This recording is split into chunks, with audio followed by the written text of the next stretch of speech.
Welcome to the Dr. Dance Mom podcast, your guide to strong dancers with a bright future. I'm your host, Dr. Tara Christensen, doctor of physical therapy, dance medicine specialist, and proud dance mom. Let's dive into today's episode. Today's episode, we are going to talk a little bit about dance life balance, which is such an important topic. And I'm joined again today by my friend Angel Miller, who is a fellow dance mom, as well as many other accolades, which we've talked about in previous episodes. But today we're really speaking as dance moms and based on our experience kind of dealing with our competitive dancers and trying to create balance around competitive dance. And this episode, I think, is important for a number of reasons, but I recently had a little bit of an eye-opening moment with my own dancer that I'll share here just to kind of get us started. It kind of surprised me. So we were talking about my older daughter is not a dancer anymore. She quit dance a couple years ago to just pursue other things, and I wasn't surprised by her decision. I never really thought she was going to dance long-term. She liked it, but she wasn't... I don't know. She wasn't ever excited about it. She actually quit a couple times and then went back to it. I think mostly because her sister did it and because she had been dancing since she was very young and had made a lot of friends that were still at the studio. So I think for her, it was more of a social thing, but I never really saw her doing it long term. My other daughter is in 6th grade this year, and her sister has been getting more involved in sports. And so she's been going to her sister's like sports games, most recently basketball, and hanging out with some of the other kids that are playing on the JV team and stuff like that. And she kind of came to me and said, hey, I want to play basketball. But the school that she's currently at, their program, she's at a private school. They are in a league that requires you to travel a little bit for the games. There's no busing, so it's all on parents. And with our family schedule, it's really just difficult to do. So it was never really something she thought about, I think, where she is, because she knew that it just really wasn't going to be possible for her. But I think she's realizing now if she were at a different school setting that everything's right after school and that she'd still have time to do that and also dance. And so we've been talking a little bit more about it. And about a month ago, we also went to an open house for high school for my older daughter. And she was looking at doing some other sports and activities. And, my younger daughter was with us and she's seeing kind of all of these clubs and sports and things that are available in high school. And she said to me, Mom, I think when I get to high school, I'm going to quit dance so I can do these sports. And so like, I kind of stopped for a second and I was like, really?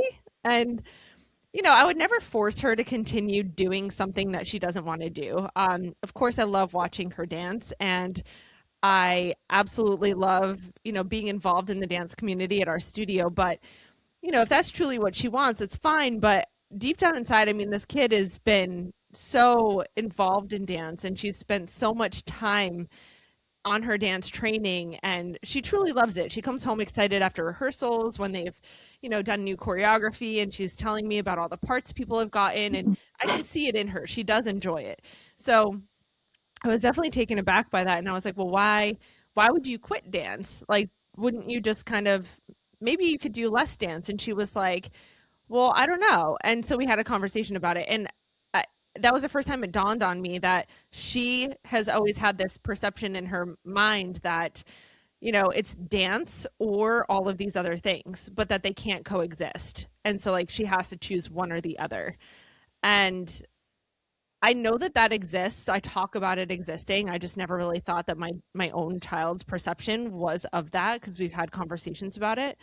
So it was very eye-opening to me that, maybe we do need to have more conversations about what her goals are from year to year and, those sorts of things, if she's interested in pursuing other things. So kind of led me down this path. I thought this would be a great conversation to have, because I think, I know your own, journey with your daughter has kind of taken some twists and turns in the past couple of years in terms of her. Yeah, I need to buckle up quite a bit here.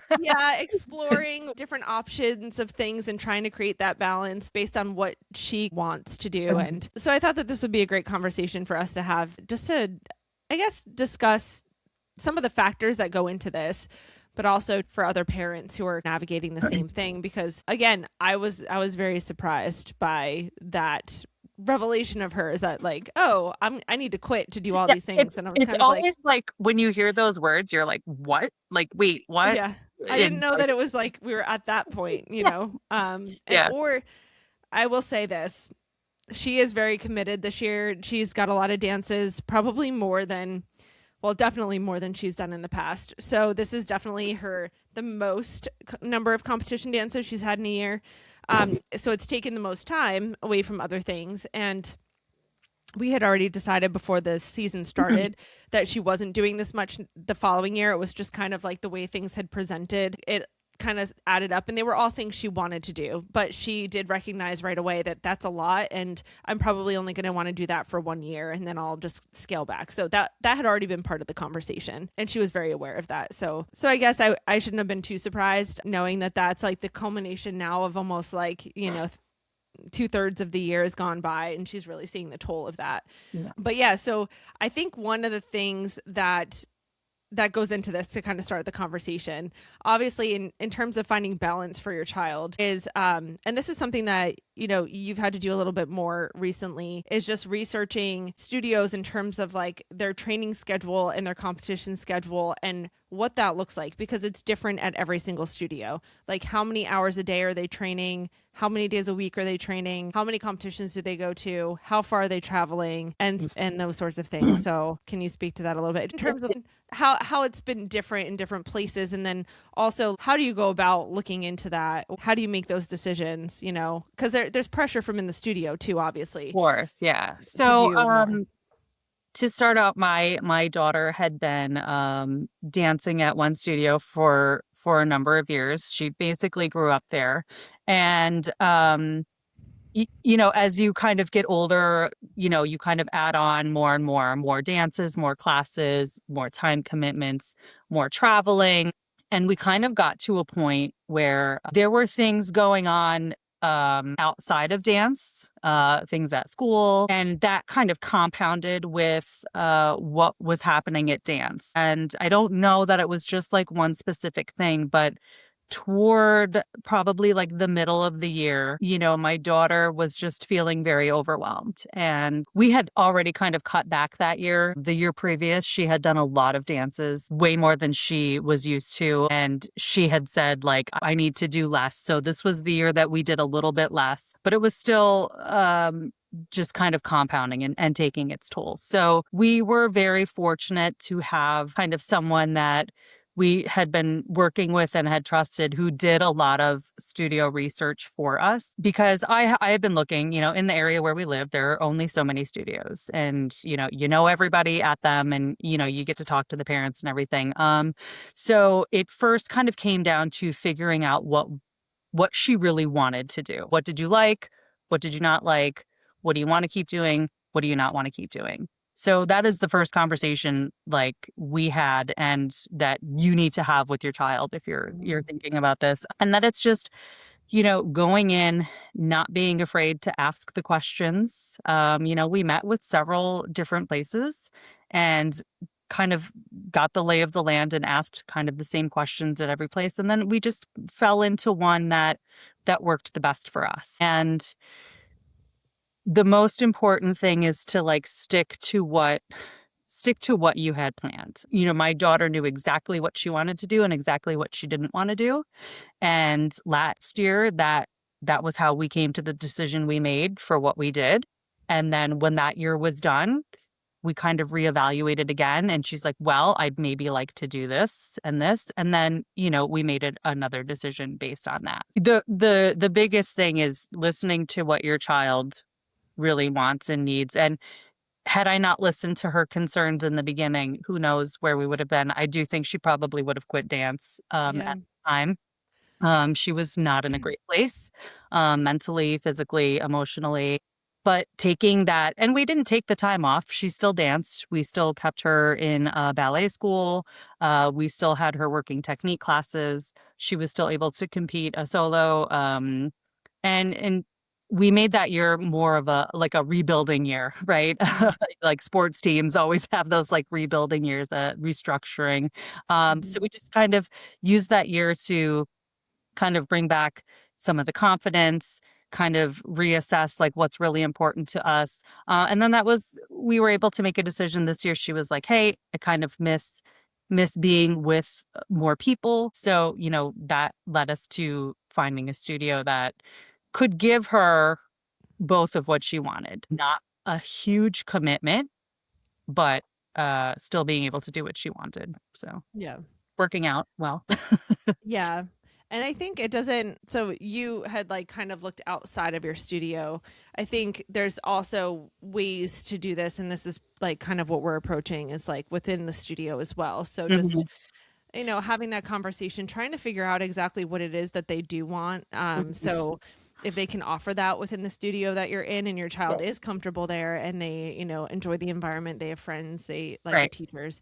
So there's Yeah, ways to approach that as well. And so I think that that's kind of like, what she wants to look into yeah. more or less. And Yeah, if you enjoy if you like where you're at and you're very happy there and it's just the course load, Mhm. it's fair to sit down and have a conversation. And just Mhm. because it hasn't been done in the past doesn't mean it can't be done for you. Right. I think more and more studios are realizing that there needs to be a better balance, and they're a lot more open to things that they maybe weren't 2 or 3 years ago. And if they're willing to work with you, that's great and that's amazing. And if they're not, you really need to dig down deep and say, hey, what are we going to do here? If we can't, you may have to move on. And, it's a very difficult decision to make, but it's one that should not be taken lightly, and definitely do your research. But, hopefully it all works out for you in the end. Yeah. Well, I mean, there's some other options, like in terms of one of the things that we had considered. And I asked her flat out, I was like, "Do you just want to not compete?" And she was like, "Well, I never said that." I said, "Okay, well, then I kind of know what we're dealing with, right?" Yeah, yeah. And it Because was the that's same an with my option, daughter. She still wanted to compete right? in some It's capacity. It's just we didn't yeah. do it, Well, and I think you have to gauge, like, right? So throwing little things out there where they're like, no, like, I didn't, that's not what I said. Okay, well, then you have a better idea of where their head's at. And because, that's an option. You can just take away, like, not compete and just take Right. class, Right. to scale back and make things a little bit more flexible that way. And sometimes they need a year off from Mhm. competing. I mean, Yeah. it's a lot. Yes. So anyway, there's lots of different ways to approach that. But I Yeah. think that was like one thing that's definitely, I think, happens more frequently probably than people realize is especially around that like middle school Yes. Yes. age where again for us it was like I was never really expecting her sister just based on her level of interest in dance to dance long term. It was Mhm. more of a hobby for her. But this one who's been competing for several years and has just wanted to do kind of like more and more every year, I was very surprised when she said that, but it was really based on like watching her sister and Mhm. then realizing what was available to her in high school potentially and things like that, that she was kind of like, oh, like maybe I am interested. And I think it's important to allow them to explore those things. So, Absolutely. um, Yeah. again, so just exploring that. Second thing would be financial cost. So for families, obviously competitive dance is not inexpensive. It's quite expensive. And depending, again, this all depends on your studio. It depends on whether you're required to travel for competitions or conventions. It depends on how many competitions or conventions you do per year. And then also just even the cost of class, costumes, choreography fees, all the things. There's studios at all different kind of tiers, I guess you could Mhm. say, Yeah. in terms of what that looks like. Mhm. So that's another consideration in terms of like what you can afford and then trying to find a studio that fits into that box. Yeah, that's really, really important. I love to support my children's dreams, but I've got 4 of them to support. Yeah. I've got lots of dreams to be supporting. So Yeah. while I am all for it and she works hard, so she fulfills kind of like her end of that, I'm not going to go into debt over it. Yeah. So if my daughter has the opportunity to be in, 6 dances, but we can only afford 3, Hmm. you're gonna be in 3, and it's gonna be Yeah. fine, and you're gonna pick which ones that really mean the most to you, and you're gonna be fine, and you're gonna do it. Yeah. That is a conversation that we have with all of our children when they want Mhm. to sign up to do something. is that these things cost money, and you know, we're willing to do that for them, but you may not be able to do all of the things because Hmm. they don't get it, right? Like, and Yeah. nor you know, I do think your children need to kind of be aware a little bit of, you know, the financial part of it, but they don't need to know anything. Like, they don't need to know like how much every single thing costs, and they don't Right. need to feel guilty about it, um, Right. because you are the adult and you are supposed to be making the decisions, right? Like, you Yeah. don't focus on a 9-year-old, you are an adult. Um, but I don't condone like the going into debt for it, and Right. you know, you've got to be realistic about these things, Yeah. and um you know, sometimes it works out in your favor, and sometimes you have to cut back a year or Hmm. 2, or but it happens. You're still gonna get great training, Yeah. and, you know, you're still gonna get out of it what you put into it. Yeah. And just because you're in 9, 6, 12 group dances doesn't mean you're going to be a better dancer. I was gonna say I that. feel like you know, we have this thing where, you know, number of group dances Hmm. equals like how great you are. And that's not really like, better is not always, you know, more is not always. More. Right. So, you know, I always say quality over quantity. Uh, Yes. so maybe if you can't afford all of the competition dances or whatever, you put the money that you do have into training. You just got to figure out where to put that money. Where is it going to be best spent? Is it going to be Yeah. best spent on a costume you're going to wear 3 times for 2 minutes?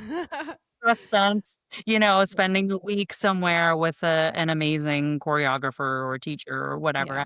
an intensive. You know what I mean? So, um, I do think that there's that weird, you know, concept that competition always means the best training. Yeah. That's not necessarily so. So, No. you know, if you're deciding where to spend your money or the wise place to spend your money, you know, Yeah. that training is always gonna pay off more than that sparkly. Yes. Yeah, it is. That is such an important point because I've been having a lot of conversations about this because it comes up often in, you know, some of the other topics that I've explored on other podcast episodes. I'm Mm, actually also preparing an episode on kind of like the impact of like early sports specialization, which is mm. across all sports, not Oh, just yeah. dance. That'll be great. But yeah, and I have so many thoughts, but things that I've learned as I've spoken to more people and learned more is just that obviously if your kid's in 5 dances or if your kid's in 10 dances, they're still getting the benefits of competitive dance. So there's a lot of positives to Of competitive course, dance, yes. right? Mhm. So there's things that our kids learn through dance competition, right? However, like you said, quantity is not necessarily an indicator of how successful your dancer will be Mhm. after they're done competing. So, you know, generally after high school, most kids are done with their competition careers and then they're moving on to things like collegiate dance programs or pre-professional programs or whatever professional programs or roles or things like that. Competitive dance has no bearing on the amount of success they have in any of those Nope. realms. Now, I would say like if you want to be on a college dance team, yes, there's certain things that like certain types of competitive dance will lend you You're for still with getting, that. like, the performance aspect of it, Exactly. and, you know, like, there are a Right. lot of things you're getting out of it, Yes. but yeah, But still yeah, but gonna make you the could team. get the same experience Yeah. just by being with a studio that goes out and does more like community Yeah. performances. And I think it's just the experience and the time that you have on stage performing is Mhm. what gives you that confidence and the foundational technique that they're building through their training. Yeah. And so, like you said, there may be for some people, some families that don't have a lot of resources financially, their money may be better spent by sending their child to like a summer intensive than by sending their child to nationals for their solo. Mhm. If that's something that their studio doesn't do as a group. Mhm. So there has to be some discernment there. The problem is I think a lot of parents don't know that and they don't know how to decide, what might be best. And Right. so that's hopefully where these conversations are helpful. Mhm. But yeah, financial implications of dance I think are important, but as we're talking about researching studios, I think those are important questions to ask. How much is tuition? What Yes. is expected? Is there a certain number of dances that they're expected to be in? How Yeah. much does it cost for like competition fees? How much are costumes? Yeah. And this Knowing is all of stuff that ahead of they time, should all be able to give you these that answers. information.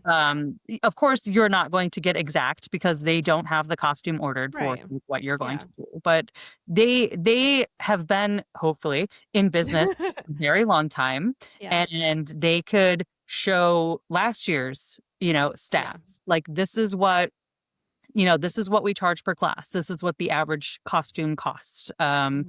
They should have all of that readily available to you. They should be able to be very forthcoming with it. Um, if they don't, red flag. Yeah. Like, um, you, Exactly. you know, um, they should be able to tell you around about how many competitions that they are going to, if you're going Mhm. to be required to travel, where certain things are going to be, what's going to be expected. Like this should all be something that you should know before you sign on that dotted line. Yeah.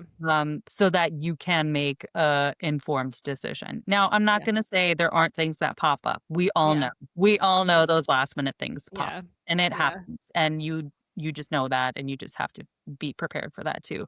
You also need to find out, like, are they flexible with payments? Like, do they charge it Mhm. up front? Are they just Sure. taking it? Or, like, is there a way to work with them? Mhm. There you really have to have like your list of questions ready to go. But you take that information and then you find out what you can do. Yeah. Not many people who have multiple children and all these other things can like go out and get a second job because Mhm. you're taking care of all of your kids and you're running around and you got your own job. Like, so, is that something that you're going to need to do? And if is it's possible, or if it's not possible, like maybe this isn't the right decision for us. I think, like I said, the price point of all of those things varies greatly from one studio to the next. Yeah. So just because you approach one studio and you can't make it work there doesn't mean you might not be able to make it work somewhere else. Right. And so I think that if that's something your child is really interested in pursuing, but you know the first place that you approached or took class at is not, it's like a little bit too much, Right. try a different studio if that's truly Okay. what they want, like as long as they have good training there, and you kind of check the other boxes and make sure that it's a good studio environment and things like that, the training is good, and Yeah. you might find something that fits better. There's always options. You Mhm. could go to a studio that typically doesn't compete, but they may allow you to compete.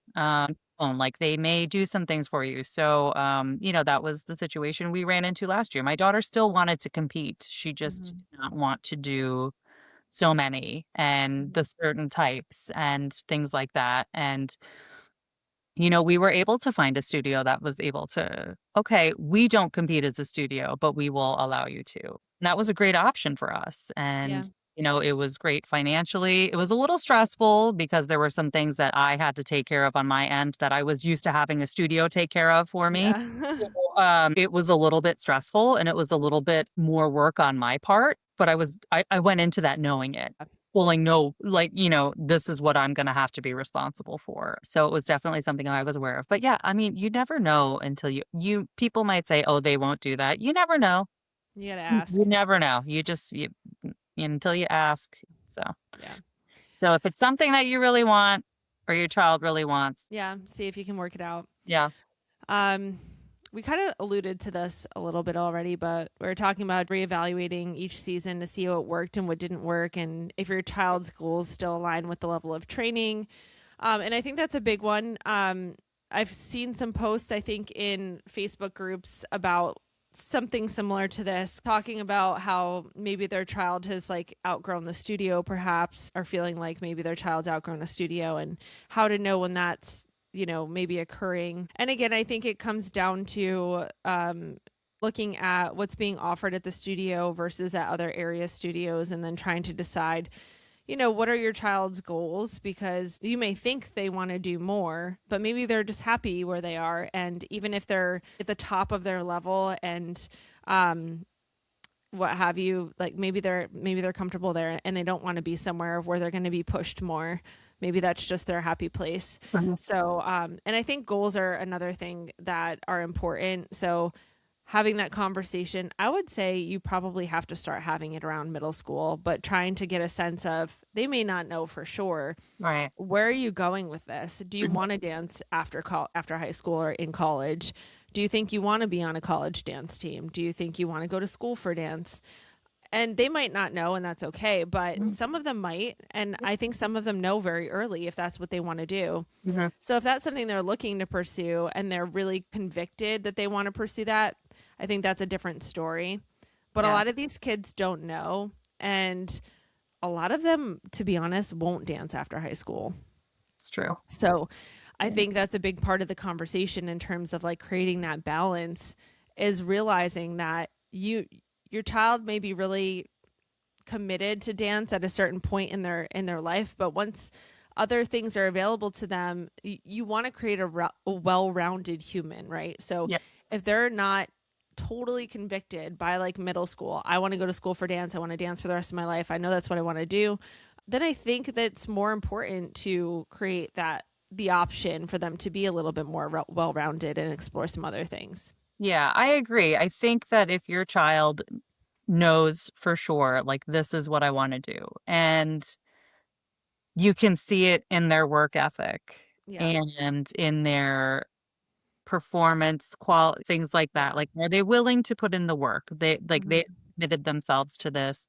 Um, and that's what they want to do, then that's great. Then that's where you kind of know where to take the journey. And that's when Right. you start really considering, like, where's my dollar best spent? Yeah. And where's my time best spent? Hmm. Is our time best spent traveling every weekend to a different Hmm. hotel, competition, convention, things like that? And even in the conventions and the competitions you're going to, are the ones that you're going to the kind that are going to give you an opportunity to pursue, other things outside of that. If you're going to spend $500 to go to a convention weekend, it needs to be one that's educating, promoting opportunities, telling you what the opportunities are, and then giving you places to go after that. There are some that are having a convention to just have a convention, to make money, and then there are some that are truly, investing in your child's future and Hmm. helping them do the same. So, but yeah, if your child does wanna dance and they know they wanna do it, then that's when you kind of really need to have that conversation of, "Okay, well, maybe we start steering towards this and doing, like, less Hmm. of this." Yeah. Maybe you have a kid that just wants to enjoy it and have fun with their friends through high school, and she Yeah. doesn't wanna play sports, and Yeah. she doesn't wanna do, like, whatever, and this is just, like, her happy thing. This is her sport. This is Hmm. her softball, or this is her basketball, or whatever it is, Right. and, like, you're happy to do it, but Right. then you've set parameters for that as well. Right. Yeah. Because that's a different story than the kid that wants to be a Mhm. professional. Right. Um, and not to say that you should be at a less elite studio if that's the case. Like they can Mhm. certainly train however they want to train, right? Right. But again, depending on the cost of that training, I think that's like where the decision making comes in. If you know that that's just something that they're doing more for fun because they enjoy it, Mhm. and that it's not going to be something that they're going to pursue after high school, how much of your financial resources are you willing to give toward that, like Right. fun recreational activity? I mean, it's more than recreational, it's competitive, I get it, but Right. at the end of the day, if they're not going to carry it after high school, it's like, okay, there's an end point to this. Yeah. um and then also just considering your other children, if you have other children, and are you allocating financial resources to that child that maybe another child could benefit from? And I know that sounds horrible to say, but the Yeah. amount of financial resources that competitive dance can like really suck Mm. is it, it's a lot, right? And So, you never wanna portray to your children that you're choosing one over the other. right. You don't wanna be like, "Oh, well, Susie, you spend $15,000 a year on dance, but I can't even play rec soccer. You know what I mean? Like, Yeah. you Yes, don't want, exactly. That's what I'm saying. because that's just leading to a bunch of other problems. Right. So you don't want to do that either. And the time commitment as well. Yeah. Like, like, as I said before, I have 4 children. It's very difficult to spread my time between all of them. So if I'm going to spend a weekend at a dance competition, then the next weekend I need to be at whatever tournament is going on with Yeah. my other children, or I need to Yeah. make sure that, because it's not just money that Right.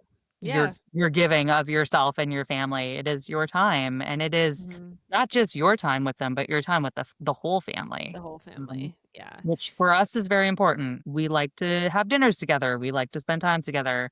We're Yeah. so busy during the week. We like to have a day on the weekend where we're just Yeah. together doing something. And y- dance takes a big chunk of, but it's the same with all sports. It's the It same if is. you've got Yeah. a travel softball player or a hockey Mhm. player, or all of these sports nowadays are all year round, and it's Yeah. crazy. But if you've got multiple children doing that, you need to make sure that you're doing it equally among all Yeah. of them. So, And yeah, that was like the biggest thing I think in my brain was if you're, it's a double-edged sword, right? Like I don't want to, I wouldn't want to say like, hey, you can't do this because your brother, sister, whatever does this, mhm. and we just don't have the money. I mean, depending on what it is, sometimes it can be the case, right? Like if it's something equal, I mean, it depends on the level of commitment. There's a lot of factors that go into Yeah. this, Yeah. but at the same time, I'm like, if it's within reason, I think you also don't want to like take away from one if they're really committed and they're working hard, and like I said, even if it's something that they're not going to pursue after high school, if they're committed to it, they're enjoying it, they're working hard, and they're doing, as we said before, kind of like doing their part. Mhm. You also don't want to like take away from them Yeah. either Yeah. necessarily. So Yeah. it's like it's a very difficult balance, I think, as a parent to try to figure out what does that look like. But I do think if you know that they're overcommitted and Yeah. you're looking at it saying like, I think there's a lot of pressure, and it's not articulated in all cases. I think sometimes it's just like this social whatever Uh, unspoken pressure that when they're small and they start competing, it is there's a point where like every year they do a little bit more, right? mhm. And Mhm. then it always comes to this like point where you're like, I don't know if we can do anymore. So when you get there, you're kind of like, no, well, now what? Everybody else is either still doing more Mhm. or they're doing the same amount. It Mhm. might be hard for them to cut back because their peers are doing, Yeah. like they might not want to. They're like, Yeah. well, No, everybody else is doing this. that's Why? always Right. the problem, right? Right. Like, oh, well, Yeah. then I don't want to be the only one not doing that. Right. Exactly. Conversation, that's all too in how you've raised your children, how you speak to your children about the opportunities that they have been given. It's different now than when we were growing up. Hmm. We had firm boundaries as to, like, Yes. just because we want it doesn't mean we get it. Yes. And somewhere along the way, I feel like we've lost that. Yeah. Still needs to, it needs to be brought back. And it also Mhm. needs to be, studios can pressure you into that too. Like, Yeah. that needs to kind of stop too, in my opinion. Wow. The threat of, well, if you don't, this is gonna, I don't love that take on it either. Yeah. So as I said before, like, you're the adult. You Hmm. know what's going on in the life financially, time Hmm. wise, all the things. And everybody likes to let their kids make these decisions that are, Hmm. like, it might sound dramatic to say life altering, but these are like, you are Yeah. spending a lot of money. Yeah. This is money that could be used to eventually be saved for college Yeah. or a car, or, Hmm. God forbid, one of you is out of work and Yeah. you've got to pay bills and things like that. So you really need to stop letting the Hmm. 9-year-old make the decision. Yeah. I know they love it. I know it. Oh, and Mhm. I know they're going to be heartbroken, but they're going to get over it. And you're going to teach them another lesson that's far Mhm. more valuable, in my opinion, Yeah. than maybe what they would have gotten, you know, in a competitive dance class. Right. So, you know, you have to balance that out too. We have to stop letting others make the decisions that we know. And it's okay for your kid to be sad. Somewhere along the line too, we've gone away from like letting our kids Yeah. be sad or disappointed, and which is why Yeah. everybody gets trophy and why everybody gets whatever. Your kids also need to learn how to want. And Yeah. hey, you know what? I didn't get it this time, but like, I'm gonna work. I'm gonna Yeah. work harder. I'm gonna do something, or there's always a lesson to be learned. Yeah. You can't they can't always just have it because they want it. Yeah.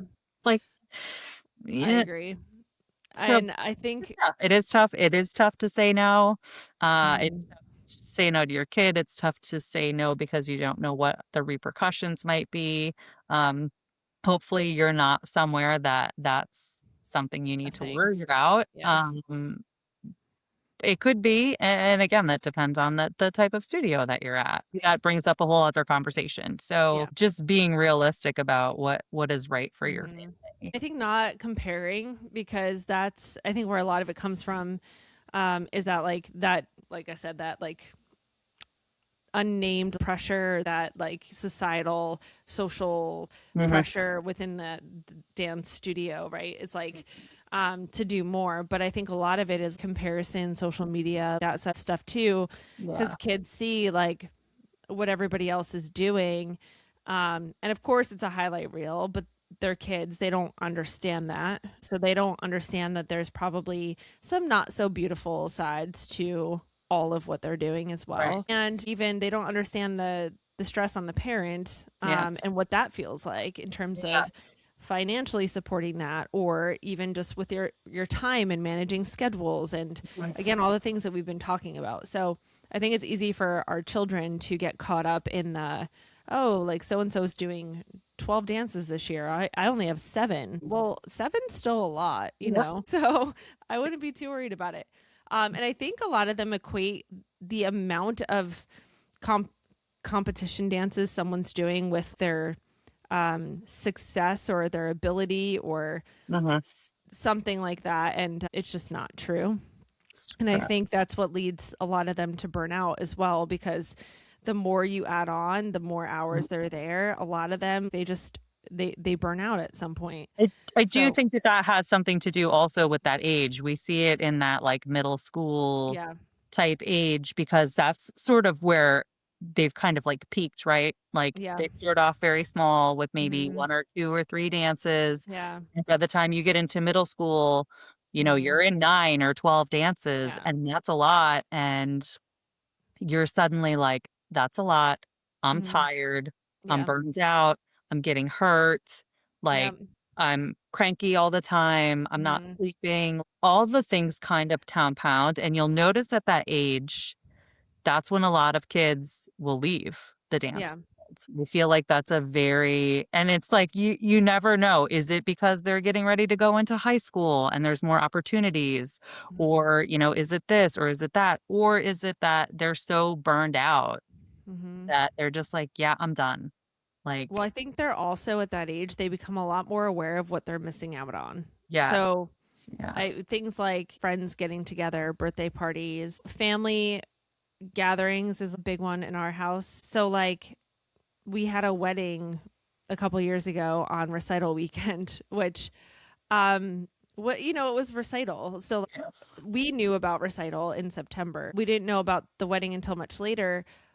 And both my kids were dancing at the time, and I left the decision to them. I said, "Listen, it was local, so that was like lucky. So Mhm. there was still an option for either of them to go to the ceremony and then go back to the recital and perform, Yeah. and then go back to the reception late after the recital." And so one of my children decided she wasn't going to perform at recital at all, and she just decided not to. My other one decided she wanted to still perform at her recital, and so that's what we did. We went to the ceremony, we left for a while, we went to her recital and then we came back later. And so like I tend to try to leave some of those decisions up to them, and Mhm. luckily we do have a studio that's pretty supportive Yeah. of that, and so we're lucky that way. Mhm. Um and that's honestly the way it should be, in my opinion. If you're not at a studio that's like that, then please find somewhere else that's more supportive of your kid. But I think they're not, when they're younger, they're not as cognizant of stuff like that. It's like Mhm. decisions you make for them. Mhm. When I try to let my daughter make those decisions, and like, but both make her understand too, like the implications of like, you committed to dance and this is Right. what you have and this is what you'd be missing, and Mhm. you know, but it's your choice, and allowing them to make some of those decisions. And then, you know, she's at the age now where I'm like, if it's something that implicates like a rehearsal, I'm like, you need to tell them yourself. Mhm. I'm not going to Yeah. do it for you. And so, but I think that's the age at which like they get to that point where they're much more aware of Mhm. things that maybe they're missing or Yeah. Yeah. sacrificing Yeah. on a Well, more regular basis.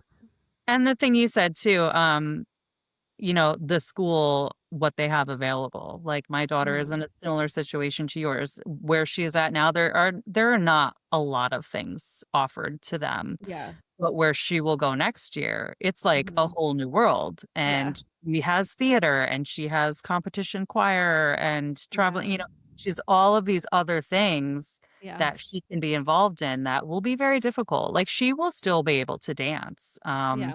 But she may not be able to compete anymore. Yeah. And it's a decision that, she's gonna have to make when she gets in there. We are now at a studio that's pretty flexible. Mhm. They have competitive dancers who also do other sports, and Yeah, same with mine. somehow it works Yeah, out, and it's amazing, and same it's here. cool. But it doesn't always work out for things like Yeah. that. So it goes back to like every year having to like reevaluate. But yes, like, she's like, oh, I'm going to do this. I'm going to be able to do this. I'm going to, Yeah, like, well, that's yeah, exactly the yeah, exact conversation we had. Well, and I think that's a great point too, like, and I just recognize that in through middle school, at least in my kids' schools, like where they are, they have 3 sports available to them: soccer, mhm, basketball, and track. yeah. Right? If they don't like any of those 3 sports, it's a no-brainer. There's nothing pulling Right. There's them. something There else for might them be to other do. things like the school play, and a lot of the kids in our studio do their school plays, so they'll participate in those sorts of things. But like if they're not interested in those sports, it's like Yeah. those are the only options for after school activities. So really until high school for them, there's Yes. nothing else like kind of that interests them. Yeah. So it's not a big deal. And I Mhm. think, then once all of a sudden, like the floodgates open, they have all these opportunities. They're like, I want to do this, I want to do this, I want to do this. Yes. And that's great. Honestly, I think it's wonderful. But Yeah. if, like I said before, if your kid by that point knows whether they want to continue dancing after high school, if Yeah. they're that passionate about it, they're going to choose competitive dance probably over all of those activities. Mhm. But some of them may want to do a little bit of both, and that's where you kind of have to start having those conversations and making Yeah. those decisions. Yeah. Like you said, that's great that you're in a place where you could probably make both work. Mhm. Same thing with our studio, and I think they intentionally create the class schedule so that those kids that are 7th, 8th grade and above, like they start later in the Mhm. evening, Yeah. so they have the opportunity to do after school activities, which I really appreciate. Yeah. um, so I think again that all kind of contributes to finding that balance and Mhm. helping the kids find that balance and Yeah. explore all those opportunities. Yeah. Yeah. Yeah. Because, especially in high school, you don't want them missing out on No. even more than they've already kind of missed out on. Yeah. So you want them to be able to get the full experience. So it's a give and take. I think so. And I think it's really important to allow them to explore those things, as we mentioned before, just because, again, if dance is not going to be their career, you never know what of those elective Mhm. things that they are able to participate in high school may shape their decision making in terms of what they want to pursue in college or, Yeah. Uh, beyond. And and two, I would also love to throw out there because I do see this in the Facebook. Just because your child doesn't want to compete anymore, Right. they can still dance. Mhm. And hopefully you're at a place that has, great technique classes Yeah. and offers intensives or allows you to go do conventions and like other things like that. Yeah. Because yeah, maybe they take that year off of Mhm. competing. They're still dancing, so they still have the skills and they're Right. still, keeping up with everything. But they've had that year and they're like, "You know what? Like this wasn't really what I thought it was going to be Yeah. and I prefer this." So then they're able to kind of like transition back into Yeah. that competitive world. But if they have completely quit dance, it's a little bit tougher. I'm not Yeah. saying it's impossible, but um, you know, if they wanna explore all that school has to offer, allow them that, but keep them in dance, Yeah. definitely keep them in ballet for sure, and then see what your schedule allows to try to do other things, and maybe some of the things that they do in that year of high school are gonna actually help them in Yeah. dance. I mean, last year when my daughter kind of stepped away, um, she was still taking ballet, she was still taking a technique class, but she started, like, working out more, like, just, Mhm. like, lifting weights, strength training, which Yeah. is huge for dance.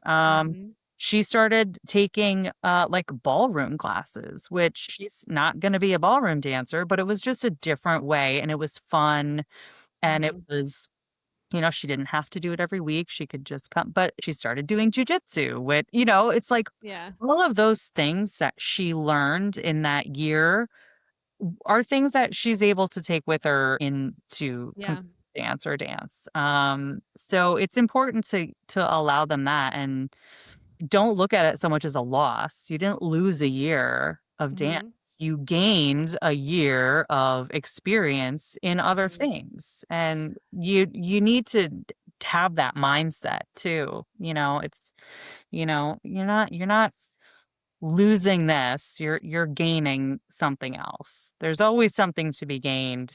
Yeah. You've learned something as long as if you've learned one thing, Right, it was worth it. it was worth it. And there's studies that back that up. So I was talking before about early sports specialization. There are there's studies that back that up. Just variability in their training. Mhm. It adds a whole host of other things to how they move as a human being, right? Mhm. So dance is very repetitive. There are lots of repetitive movement patterns that lead them to really be at high risk for overuse injuries.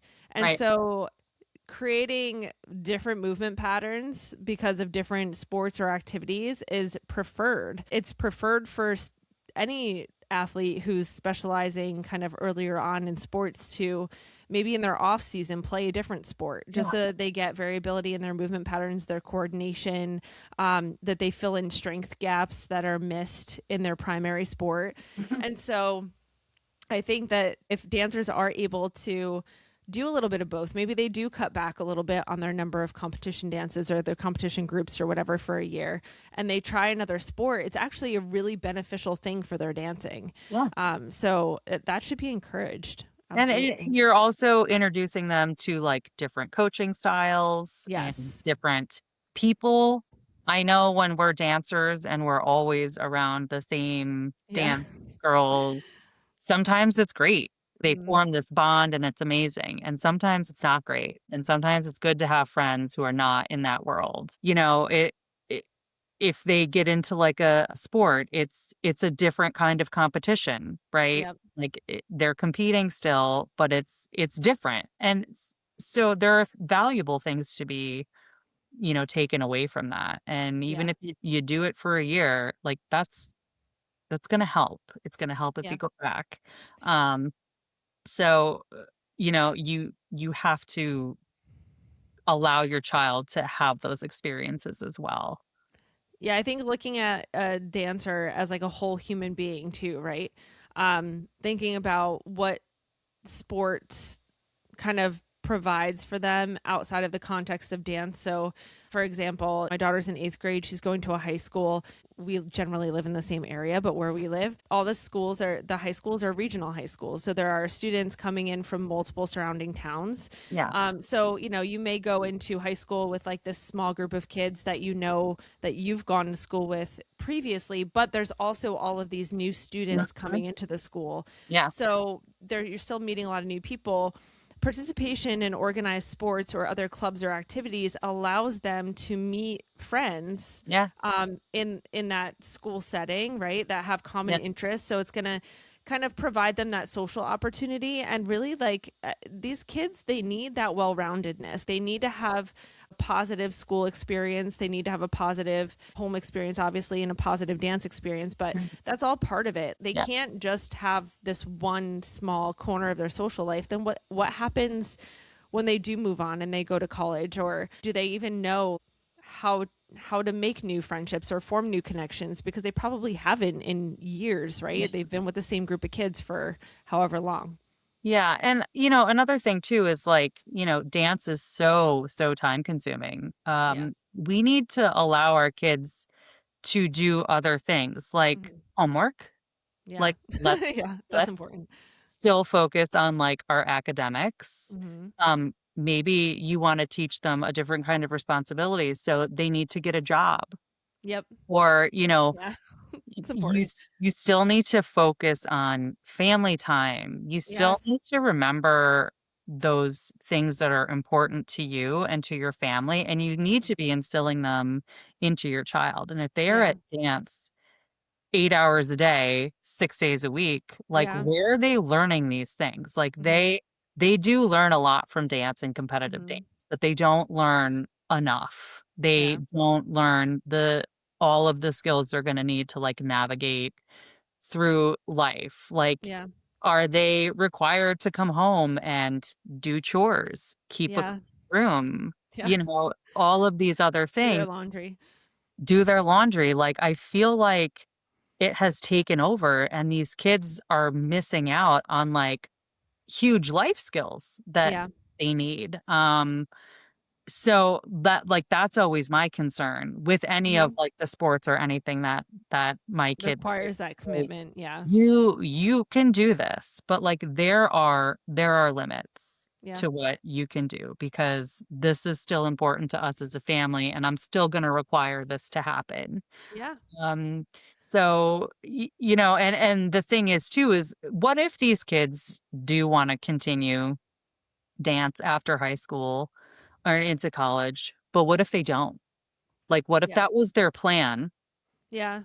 and it doesn't work out for them? Or they get injured. I hate to say it, but one injury Hmm. or Yeah. one thing can happen. But like, Yep. your child needs to have something to fall back on. Agreed. So we cannot be putting all of our eggs in one basket. We need to Hmm. have a diversified individual Yeah. who, can do like all of these other things. And that is part of that balance of Hmm. dance and life and family. Like, you cannot just do this one thing. They need to just learn how to be out in the world. Like, That's they yeah. can't just be in this one little world. They got to Yeah. be in the great big open world. Yeah. So, and that's super important, and that goes along with, I guess, how you live your life and how you've raised your kids and what you've made Hmm. important, what you think is important, and the values and stuff that you've instilled in your kids. Yeah. Um, so that's a huge thing to think about too. Yeah. That I I don't mean, know that a lot of people are thinking about, in the now, like when right. they're trying to make these decisions. Yeah. And I think also just general rest is important. So we haven't even touched on that, but I know. having time for them to just like be kids, Yeah. just to have downtime to do what they want to do, to explore other things, hobbies. So that general downtime and rest is super important as well, even just for their development as a child. Yeah. But one other thing I talked about is kind of a flip side to all of this is, or I was thinking about talking about, is just the concept. I mean, there are some exceptions to this that I would say.